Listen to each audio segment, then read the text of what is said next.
बाबा साहब भी बढ़िया बात कर रहे कि जिन विचारों का प्रचार नहीं होता है वो विचार मर जाते हैं। इसलिए बाबा साहब के विचारों को आज भी हमें लगता है किसी गांव के अंतिम व्यक्ति तक पहुंचाने की आवश्यकता है।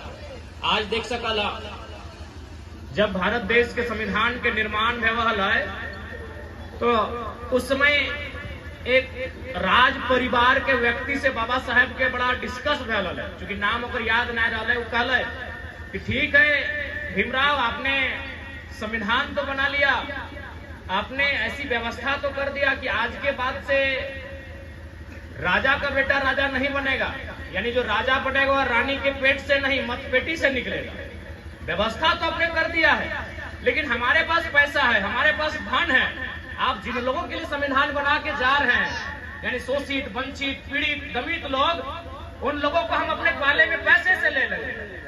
तो बाबा साहब कुछ पल के खातिर शांत हो गए, खामोश हो गए, अपन आंख से चश्मा उतार ले, पहुंच ले, बड़ा दुखी मन से कहले कि हाँ आपकी बात सत्य है, आप सही कह रहे हैं कि कई हजारों साल से सताए हुए लोग हैं, शोषित लोग हैं, और संभव है आप जो बात कह रहे हैं बिल्कुल सही कह रहे हैं कि इनको आप पैसे से अपने पाले में कर लेंगे। लेकिन जिस दिन ये लोग संगठित हो जाएंगे, शिक्षित हो जाएंगे और अपने अधिकार के लिए संघर्ष करना सीख जाएंगे, आप जैसे लोगों का सदन में जगह नहीं मिलेगा।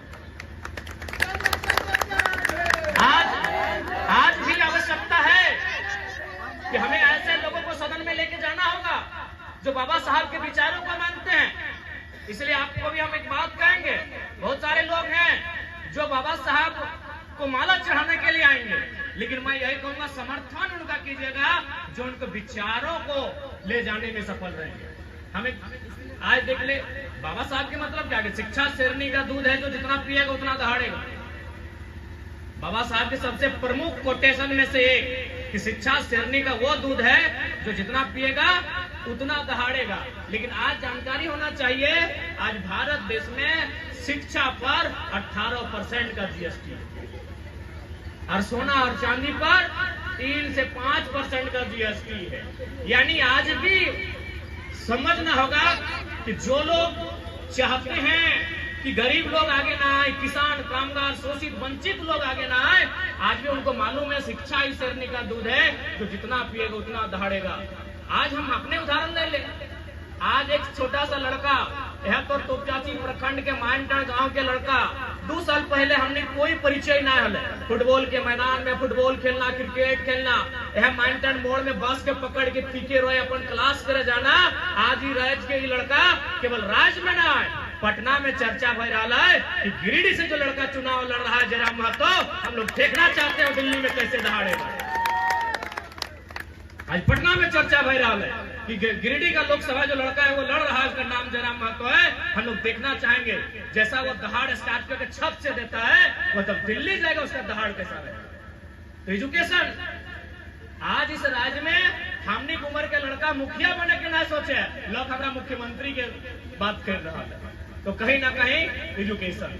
एक छोटा सा कहानी क्या चाहिए, एक राजा है, और राज में वो अंधा रहा, वो अंधा चुके पर कोई काम धाम नहीं रहा, अंधा आदमी लगले, तो दिन भर ओकरा मीट मछली अंडा खाए ले दे, और बदले में वो कभी सिंगदहा के चौक में, कभी हीरापुर के चौक में, तो कभी मानटाण तोपचाची के चौक में बैठा है और राजा के गुणगान करा ले, ताकि राजा अपना फ्री में खाए ले दे।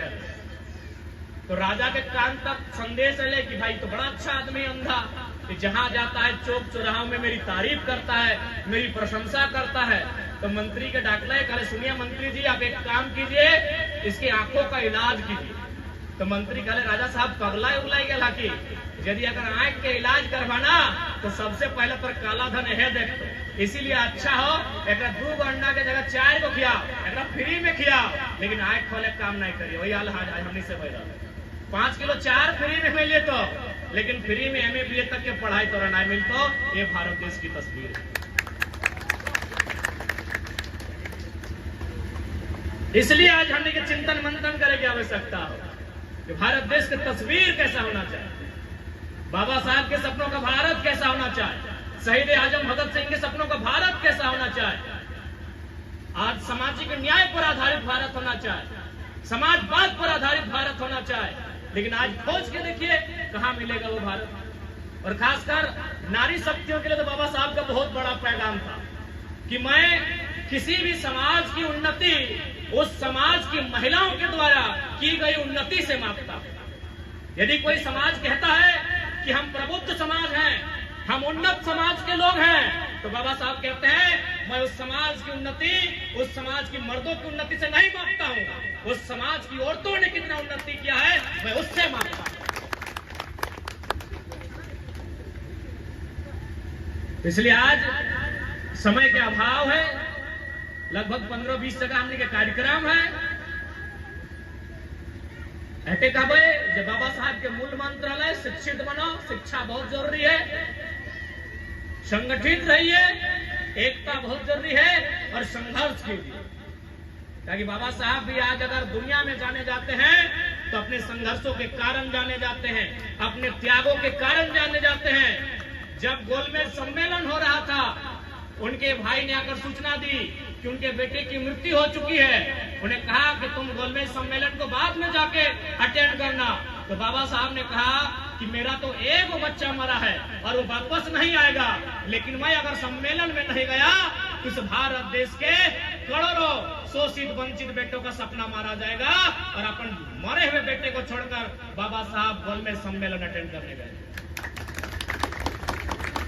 इसलिए आज तो बीच बहुत कम समय में अटे संदेश रहता है। बाकी पुनः बाबा साहब के नमन करे है, वंदन करे है और विचारधारा जग में अमर रहे। बाबा साहब अमर रहे। जय झारखंड, जय झारखंड।